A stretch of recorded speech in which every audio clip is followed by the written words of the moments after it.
जय हिंद दोस्तों, आप सभी का स्वागत है मेरे चैनल SVS जीके हब पर। तो आज के वीडियो में हम लोग NTPC के कुछ इम्पॉर्टेंट टॉप 25 MCQ पढ़ेंगे बायोलॉजी के, जो आने वाले एग्जाम के लिए काफ़ी इम्पॉर्टेंट है। पहला प्रश्न है आज का, इनमें से कौन सा जीव अपनी त्वचा से सांस ले सकता है? ऑप्शन में है मछली, कबूतर, मेढक या तिलचट्टा। तो इसका राइट आंसर हो जाएगा ऑप्शन सी। मेढक जो है वो अपनी त्वचा से सांस ले सकते हैं। जितने भी एम्फीबियंस होते हैं, ठीक है, एम्फीबियन जिसे हम लोग क्या बोलते हैं, उभयचर, यानी कि जो थल पे भी रह सकते हैं, स्थल पे भी रह सकते हैं और पानी में भी रह सकते हैं। जमीन और पानी दोनों में जो रहते हैं उसे बोला जाता है एम्फीबियन, जिसे हिंदी में हम लोग बोलते हैं उभयचर।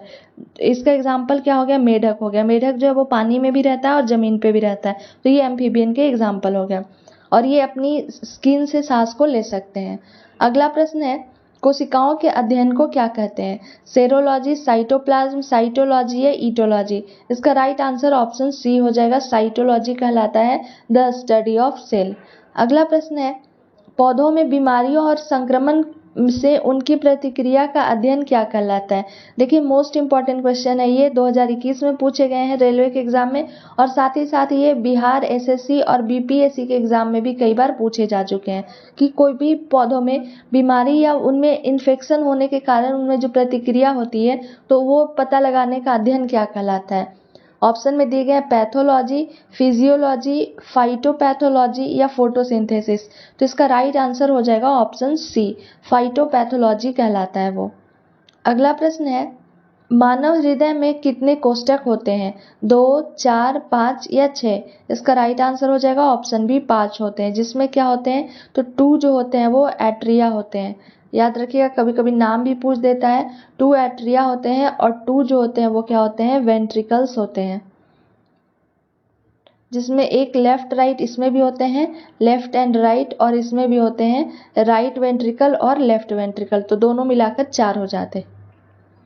अगला प्रश्न है, कौन सा ऊतक हड्डी को हड्डी से जोड़ता है? स्किन, टेंडन, लिगामेंट या इनमें से कोई नहीं। तो इसका राइट आंसर हो जाएगा ऑप्शन सी, लिगामेंट हड्डी को हड्डी से जोड़ता है। अगला प्रश्न है, जेनेटिक्स निम्न में से किसका अध्ययन है? तो जेनेटिक्स ऑप्शन में है मेंडल का नियम, जीव विकास, DNA की संरचना या आनुवंशिकता और विचरण। तो इसका राइट आंसर हो जाएगा ऑप्शन डी, आनुवंशिकता और विचरण का अध्ययन जो है वो जेनेटिक्स कहलाता है। अगला प्रश्न है, प्रकाश संश्लेषण में सूर्य के प्रकाश का कौन सा रंग सबसे ज्यादा उपयुक्त किया जाता है? ऑप्शन में लाल, नीला, हरा या पीला। तो इसका राइट आंसर हो जाएगा ऑप्शन ए, लाल रंग ज्यादा उपयुक्त किया जाता है। अगला प्रश्न है, चेचक होने का कारण क्या है?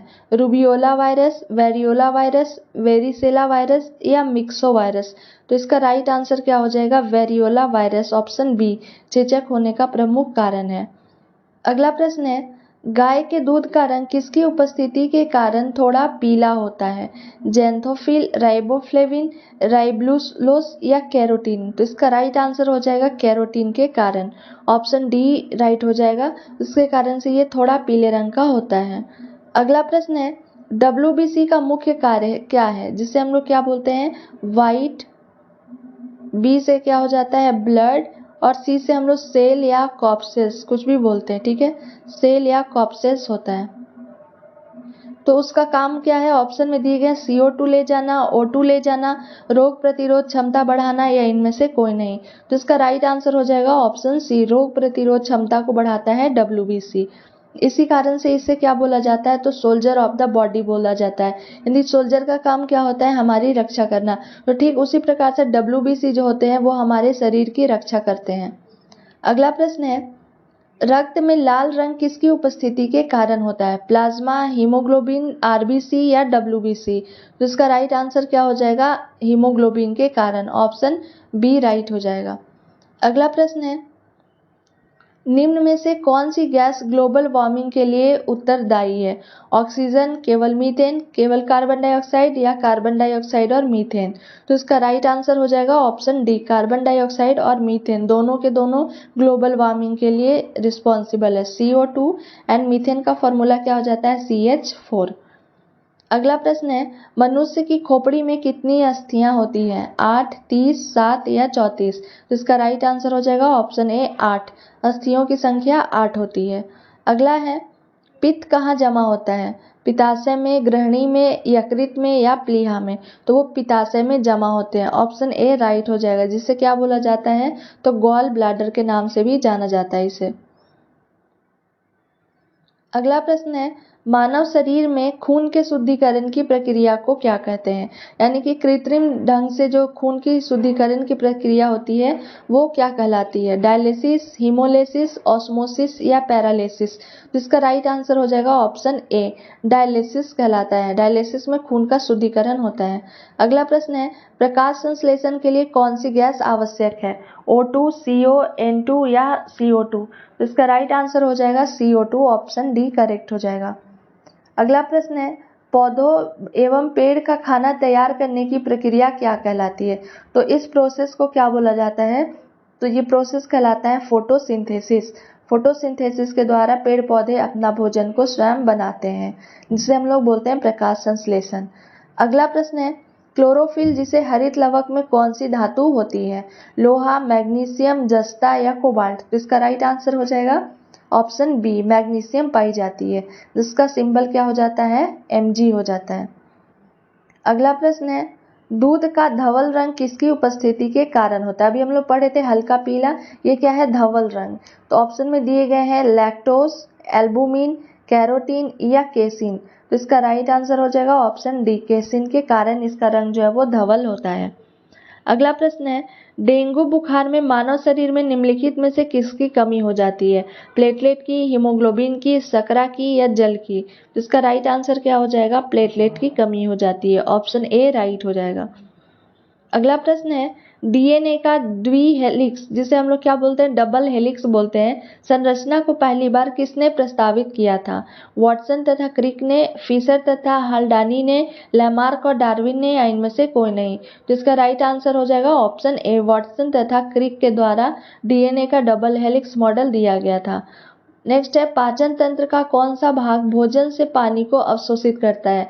छोटी आंत, बड़ी आंत, पेट या ग्रास नली? इसका राइट आंसर हो जाएगा ऑप्शन बी, बड़ी आंत जो है वो भोजन से पानी को अवशोषित करती है, और भोजन का पाचन जो है वो छोटी आंत में होता है, यानी कि सबसे ज़्यादा फूड जो स्टोर रहता है वो छोटी आंत में रहता है। अगला प्रश्न है, रक्त का अध्ययन क्या कहलाता है? ऑप्शन में हीमेटोलॉजी, ऑन्कोलॉजी या फाइकोलॉजी? तो इसका राइट आंसर हो जाएगा हीमेटोलॉजी, ऑप्शन ए हो जाएगा करेक्ट। नेक्स्ट है ऑन्कोलॉजी, तो ऑन्कोलॉजी में किसका अध्ययन किया जाता है? तो कैंसर के अध्ययन किया जाता है। और फाइकोलॉजी जो है वो किसका अध्ययन किया जाता है? तो इसमें हम लोग शैवाल के अध्ययन को करते हैं। अगला प्रश्न है, एलिसा परीक्षण किसके लिए निर्देशित है?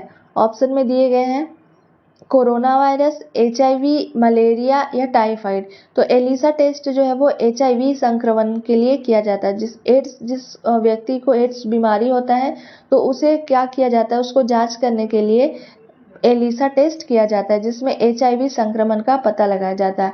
और एड्स का फुल फॉर्म क्या हो जाता है? A4 हो जाता है, एक्वायर्ड। याद रखिएगा, प्रश्न पूछे जा सकते हैं। एक्वायर्ड, I4 क्या हो जाता है? इम्यून, D4 हो जाता है डेफिशिएंसी, और S4 क्या हो जाता है? तो S4 हो जाता है syndrome. Acquired immune deficiency syndrome जिसे बोला जाता है, और ये HIV के कारण होते हैं। अगला प्रश्न है, मानव शरीर में अनिवार्य अमीनो एसिड की संख्या कितनी होती है? अगर आपको इसका आंसर पता है तो हमें कमेंट बॉक्स में ज़रूर बताएं। अमीनो एसिड की संख्या कितनी होती है? प्रोटीन जो है वो किस में टूटता है? तो प्रोटीन टूटता है अमीनो एसिड में। तो हमारे शरीर में अमीनो एसिड की कितनी संख्या पाई जाती है? इसका आंसर आप कमेंट बॉक्स में ज़रूर बताएं। और अगर मेरा वीडियो पसंद आए तो please like, share and subscribe ज़रूर करें, ताकि आने वाले वीडियो का नोटिफिकेशन आपके नंबर पर आ सके। तो ये आपके कुछ इंपॉर्टेंट क्वेश्चन थे बायोलॉजी के। Thank you for watching my video.